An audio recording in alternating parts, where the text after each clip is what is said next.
Box office దగ్గర king Nagarjuna ధనుష్ల combination లో రూపొందిన కుబేరా సినిమా రెండవ వీక్ లో అడుగుపెట్టి మంచి కలెక్షన్లతో జోరు చూపించగా 9వ రోజుల సినిమా అనుకున్న దానికన్నా చాలా బెటర్ కలెక్షన్లను అన్ని చోట్ల చూపించి దుమ్ము దులిపేసింది. ఆల్మోస్ట్ 8వ రోజు మీద డబుల్ రేంజ్ కలెక్షన్లను ఓల్డ్ వేడిగా అందుకొని సెన్సేషన్ ను క్రియేట్ చేసిన ఈ సినిమా బ్రేక్ ఈవెన్ మార్క్ కి మరో అడుగు దూరంలో ఉందని చెప్పవచ్చు. తెలుగు రాష్ట్రాలలో ఏకంగా 67 లక్షల వరకు గ్రోత్ ను చూపించి 1.97 కోట్ల రేంజ్ లో షేర్ ను 9వ రోజున సొంతం చేసుకున్న ఈ సినిమా టోటల్ గా 9 రోజుల్లో తెలుగు రాష్ట్రాలలో సాధించిన కలెక్షన్లను గమనిస్తే నైజాం లో 14.78 కోట్లు, సీడెడ్ లో 4.32 కోట్లు, వైజాగ్ లో 5.4 కోట్లు, ఈస్ట్ లో 2.45 కోట్లు, వెస్ట్ లో 1.5 కోటి, గుంటూరులో 2.08 కోట్లు, కృష్ణాలో 2.07 కోట్లు, నెల్లూరులో 1.11 కోట్ల దాకా షేర్ అందుకోగా తెలుగు రాష్ట్రాల్లో 9 రోజుల్లో 33.71 కోట్ల దాకా షేర్ ను 57.10 కోట్ల రేంజ్ లో గ్రాస్ ను అందుకుంది.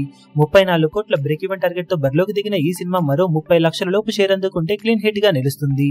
ఇక 9వ రోజు వరల్డ్ వైడ్ గా 6.22 కోట్ల దాకా గ్రాస్ ను 3.15 కోట్ల రేంజ్ లో షేర్ అందుకుని ఎక్సలెంట్ ట్రెండ్ ను చూపించగా టోటల్ గా 9 రోజుల వరల్డ్ వైడ్ కలెక్షన్లను గమనిస్తే తెలుగు రాష్ట్రాలలో 57.10 కోట్లు, తమిళనాడులో 19.05 కోట్లు, కర్ణాటకలో 9.2 కోట్లు, కేరళలో 1.2 కోట్లు, హిందీ అలాగే రెస్ట్ ఆఫ్ ఇండియాలో 2.6 కోట్లు, ఓవర్సీస్ లో 28.45 కోట్ల దాకా గ్రాస్ ను వసూలు చేసిన ఈ సినిమా వరల్డ్ వైడ్ గా 117.60 కోట్ల వరకు గ్రాస్ ను 59.45 కోట్ల రేంజ్ లో షేర్ ను సాధించింది.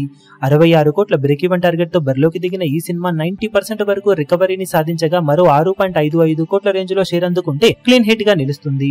ఇక బాక్సాఫీస్ దగ్గర ఈ రోజు సండే అడ్వాంటేజ్ తో మరోసారి అన్ని చోట్ల మంచి జోరును సినిమా చూపించే అవకాశం పుష్కలంగా ఉంది. ఈ వీడియో మీకు నచ్చినట్లయితే లైక్ చేయండి, షేర్ చేయండి, ఛానల్ ను సబ్స్క్రైబ్ చేయడం మాత్రం మరవకండి. ఏ చిన్న అప్డేట్ ను మిస్ అవ్వకూడదు అనుకుంటే బెల్ ఐకాన్ ను ప్రెస్ చేయండి.